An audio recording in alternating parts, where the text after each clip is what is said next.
Hello Tamil மக்களே, நான் உங்கள் சித்தா மருத்துவம் பயிலும் மாணவி. நம்ம இன்றைக்கி சித்தாவோட ஆரிஜினை பற்றி தான் படிக்க போகிறோம். அதாவது சித்தாவை பற்றி நிறைய புக்ஸில் சொல்லியிருக்காங்க. சித்தானாலே தமிழ் மருத்துவம், நம்ம தமிழர்களால் உருவாக்கப்பட்ட மருத்துவம்னு தான் சொல்கிறாங்க. சித்த மருத்துவம் தான் உலகிலேயே பழமை வாய்ந்த மருத்துவம் அப்படின்னு சொல்கிறாங்க. அதுக்கான எவிடன்ஸும் இருக்குது. தொழில்காப்பியம் புக்லேயே இருக்குது. 10,000 வருஷத்துக்கு முன்னாடி இருந்தால் தொழில்காப்பியம் புக்கில் நம்மளோட சித்தாவோட மருத்துவ முறைகளை பற்றி குறிப்பிட்டிருக்காங்க. அப்போ உள்ள புக்கில் அரியவர்னு சொல்லியிருக்காங்க, சித்தர்கள் அப்படின்னு சொல்லலை.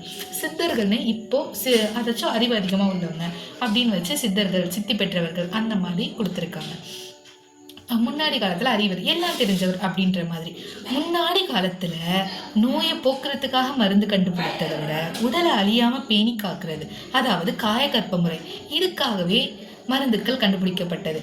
சித்தர்கள் காயகற்ப முறைகளை வைத்து உடலை ரொம்ப நாள் அழியாமல் பாதுகாப்பாக்கணும் அப்படின்னு நினைச்சாங்க. சித்த மருத்துவத்தில் முக்கியமாக வலி, அழல், ஐயம், அதாவது வாத, பித்த, கவம், இது குறையும் போதும் அதிகமாகும் போதும் தோடம் அப்படின்னு சொல்கிறோம், அதாவது நோய். அதுவே சமநிலையில் இருக்கும்போது உயிர்த்தாது அப்படின்னு சொல்கிறோம். இதை நிறைய பேர் மித் அந்த மாதிரி சொல்கிறாங்க. பட் இது மித் கிடையாது. இதை வச்சு கண்டுபிடிக்க முடியும்.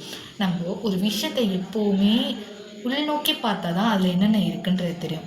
சித்தாவில் நிறைய விஷயத்த டீகோட் பண்ணி பார்க்கும்போது தெரியும். அதாவது ஒவ்வொரு பாடல்கள்லையும் ஒவ்வொரு மருந்து இருக்கும். அதை நம்ம ஒவ்வொரு பாடலையும் நம்ம எப்படி புரிஞ்சுக்கிறோமோ அதை வச்சு தான் நம்ம அந்த மருந்தையை கண்டுபிடிக்க முடியும். சித்தாவில் 10% தான் 100ல் இதுவரையும் புக்ஸ் கண்டுபிடிச்சிருக்காங்க. மிச்சம் எழுதின புக்கை இன்னும் டீகோடே பண்ணல, அதாவது ஓலைச்சுவடிகளில் இருக்கிறது. அதில் நிறைய மருந்துக்கள் இருக்குது.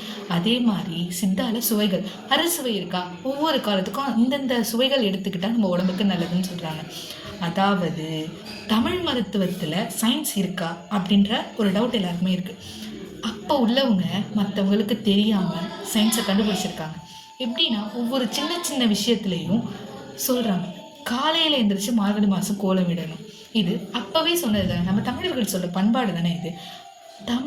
தமிழர்கள் அதை வச்சு நம்ம நிலத்தில் அந்த டைமில் ஆக்சிஜன் ரொம்ப கிடைக்கும். இது எல்லா நிலத்துக்காகவும் அவங்க எழுதலை, நம்ம தமிழ் நிலத்துக்காக தான் எழுதுனாங்க.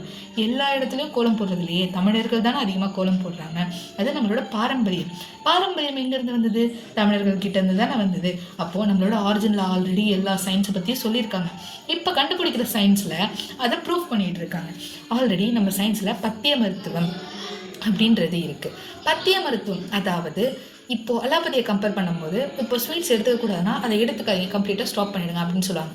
பத்திய மருத்துவங்கிறது ஒரு குறிப்பிட்ட காலத்துக்கு, அதாவது ஒரு நோய் வந்திருக்கு அப்படின்னா அந்த குறிப்பிட்ட காலத்துக்கு அந்த சுவையை எடுத்துக்காமல் இருக்கிறது.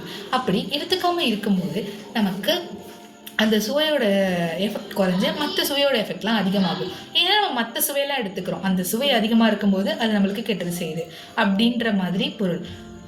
அது மட்டும் இல்லாமல் ஒவ்வொரு சுவையும் ஒவ்வொரு ப்யூரிஃபிகேஷனை நம்ம பாடியில் பண்ணுது.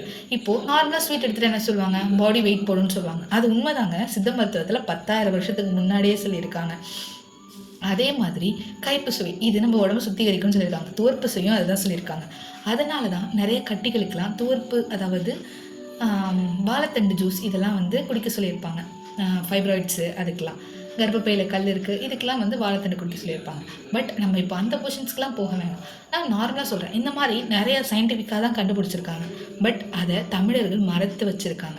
மறைச்சி வச்சதை நம்ம ஒவ்வொன்றா டீகோட் பண்ணி கண்டுபிடிச்சாதான் நம்மளோட தமிழ், அதாச்சும் தமிழ் மருத்துவம், நம்மளோட தமிழோட வளர்ச்சி எல்லாம் நமக்கு தெரியும். நம்ம எப்போதுமே இங்கிலீஷ் மெடிசனுக்கு தான் முக்கியத்துவம் கொடுக்குறோம். நம்ம தமிழர்களாக இருந்துட்டு இங்கிலீஷ் மெடிசனுக்கு போகாமல் தமிழ் மருத்துவத்துக்கு வரலாமே. கொஞ்சம் யோசிச்சு பாருங்கள். Tata bye guys. நம்ம சேனலை மறக்காமல் சப்ஸ்கிரைப் பண்ணிவிடுங்க.